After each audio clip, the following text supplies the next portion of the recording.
Connecting your DualShock 4 to an iPad is actually super easy. First, make sure your iPad is updated to the latest iOS version because controller support keeps improving.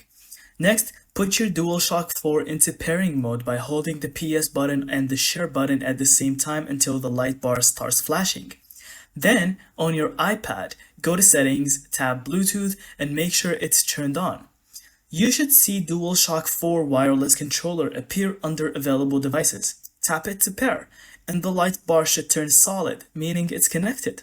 Once it's connected, you can open any compatible game or app like Apple Arcade or supported games on the App Store and start playing right away.